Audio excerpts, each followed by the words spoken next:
ህወሓት የፕሪቶሪያን የሰላም ስምምነት ከመቼውም ጊዜ በበለጠ አደጋ ውስጥ ነው ሲል አስጠነቀቀም። ህወሓት መንግስት የፕሪቶሪያን የሰላም ስምምነት እየጣሰና እየኮሰሰ ነው ሲል በመክሰስ ከስምምነቱ ከመቼውም ጊዜ በላይ ከፍተኛ አደጋ ውስጥ ወድቋል ሲል አስጠነቀቀም። ህወሓት ትላንት ሐሙስ ጥቅምት 20 ቀን 2018 ዓ.ም በወጣው መግለጫ የፌደራል መንግስት በትግራይ ያደረገው ጦርነትን ለማስቆም የተረፈውን የሰላም ስምምነት ቁልፍ ድንጋጌዎች ለመተግበር አልቻለም ሲል ገልጿል። ቡድኑ በመግለጫው የኢትዮጵያ መንግስት በትግራይ አካባቢዎች ተቆጣጥረው የሚገኙ ኃይሎችን በመደገፍና በማስታጠቅ እንዲሁም የተፈናቀሉ ነዋሪዎችን ወደ ቀያቸው እንዲመለሱ በማደናቀፍ ስምምነቱን ትርጉም አልባ ለማድረግ እየሰራ ነው ሲል ከሷል። በመግለጫው አክለውም የፕሪቶሪያ የሰላም ስምምነት ዓላማው ዘላቂ ጦርነትን ማስቆም እንዲመጣ የተፈናቀሉ ሰዎች ወደ ቀያቸው እንዲመለሱ እንዲሁም ለፍትህ ለመልሶ ግንባታ ለፖለቲካዊ ውይይት መሰረት ለመጣል ነው ብሏል። ይሁን እንጂ የኢትዮጵያ መንግስት ስምምነቱን ተግባራዊ ማድረግ አልቻለም ያለው ህወሓት አዲስ አበባ ዓለም አቀፍ ማህበረሰብ ፊት በገባችው የሰላም ስምምነት ላይ ጣልቃ ገብታለች ሲል ከሷል። በመግለጫው አያይዞም በወረራ ከተያዙ አካባቢዎች የሚኖሩ የሰላም ዜጎች በማንነታቸው የተነሳ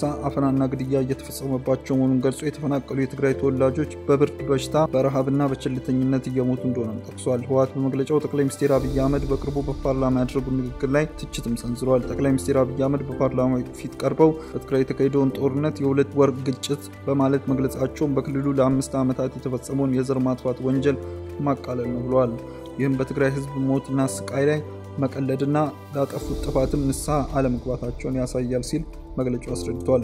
መግለጫው አክሎም ጠቅላይ ሚኒስትሩ ተፈናቃዮች ወደ ቤታቸው ከመመለሳቸው ይልቅ ህዝብ ውሳኔውን ማስቀደማቸውን በመተቸት መንግስት የትግራይ ምድር የስነ ህዝብ አወቃቀር ለመቀየር እየሰራ ነው ሲል ከሷል። ጠቅላይ ሚኒስትሩ ንግግር የኢትዮጵያ መንግስት ወታደራዊና ሲቪል አመራሮች በትግራይ ህዝብና ተቋማት ላይ ሲያሰራጩት የነበረው ስም ማጥፋትና ማስፈራራት ቀጣይነት አካል ነው ሲል በመግለጫው አክሏል።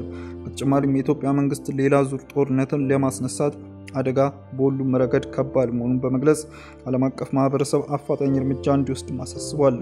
መግለጫው በመጨረሻም የአፍሪካ ህብረት አደራዳሪ አስቸኳይ ስብሰባ በመቀመጥ አሁን ላይ ያለውን ሁኔታ እንዲገመግምና አደጋ ላይ ያለውን ስምምነት እንዲያድን ጠይቋል። ጠቅላይ ሚኒስትር አብይ አህመድ ህወሓትን የፕሪቶሪያውን የሰላም ስምምነት በማክበር እንዲሁም ከፌደራል የሚላክ በጀትን ለልማት ስራዎች ከመዋል ይልቅ ለወታደራዊ እንቅስቃሴዎች በመዋል መወንጀላቸው ይታወሳል። ጠቅላይ ሚኒስትሩ በማብራሪያቸው መንግስታቸው በትግራይ ክልል ውስጥ ተጨማሪ ውጊያ እንደማይፈልግ ተናግረው አክሎም የመንግስታቸው ትኩረት አገሪቱን በጋራ በማልማት ላይ መሆኑን አጽንኦት ሰጥተዋል። መንግስት በኃይል የመጣል ማንኛውም ሙከራ ፈጽሞ እንደማይሳካ የገለጹት ጠቅላይ ሚኒስትሩም አያይዘውም በትግራይ ዘላቂ ሰላም ሊመጣ የሚችለው ትጥቅ በመፍታት በሪፎርምና በትብብር ብቻ መሆኑን ይህንንም የመንግስት አቋም እንደሆነ በድጋሚ ግልጽ አድርጓል። ጠቅላይ ሚኒስትር አብይ በፌደራል መንግስት ለትግራይ ክልል የተመደበውን በጀት ሙሉ ለሙሉ በልማት ላይ ሳይሆን ለወታደራዊ እንቅስቃሴዎች እየዋለ ነው፣ ይህም ትክክል አይደለም ብለዋል። ትግራይ ልማት እንደሚያስፈልጋት ለዚህም በሰላማዊ መንገድ መስራት እንዳለብንም በአጽንኦት ገልጸዋል። በተጨማሪም የፕሪቶሪያው የሰላም ስምምነት ህወሓት ህገወጥ ክልላዊ ምክር ቤትና አስተዳደር እንዲፈርስ የሚያካትት እንደነበርም አስታውሰዋል። እነዚህም በህገወጥ ምርጫ የተቋቋሙ መሆናቸውን በመግለጽ በሰላም ስምምነቱ መሰረት አሁንም የፖለቲካ ተወናኞች ያካተተ ጊዜያዊ አስተዳደር እንዲቋቋም ጥሪ መደረጉን ገልጿል። ጠቅላይ ሚኒስትሩ ህወሓት የሰላም ሂደቱን የሚያሰናክሉ እንደ የጦር መሳሪያ ኮንትሮባንድ ማዘዋወርና ያልተፈቀደ የውጭ ግንኙነት መፈጸም ያሉ ተግባራትም ቀጥሏል ሲሉ ከሰዋል። ጠቅላይ ሚኒስትሩ በንግግራቸው ወቅት የፕሪቶሪያው የሰላም ስምምነት ሙሉ በሙሉ ተግባራዊ እንዲደረግ ስለሚደረጉ ጥሪዎችም አስተያየት ሰጥተዋል። ስምምነቱ ተግባራዊ እንዲሆን በከፍተኛ ድምጽ የሚጠይቁት አካላት አንዳንዶቹ የድርድር ሂደት አካል አልነበሩም ሲሉም ተናግረዋል። ፕሪቶሪያን የተደራደረው ከጀነራል ጻድቃን ጌታቸው ረዳ አሰፋ አብርሃ ጋር ነው። ዋነኞቹ ተደራዳሪዎች እነዚህ ናቸው ያሉት ጠቅላይ ሚኒስትር አብይ እነሱን ጠይቃቸው ያሉኝ ነገር አለ፣ ነገር ግን በቦታው ያልነበሩ ፕሪቶሪያን የማያውቁ ሰዎች ፕሪቶሪያን እናስከብራለን ይላሉ።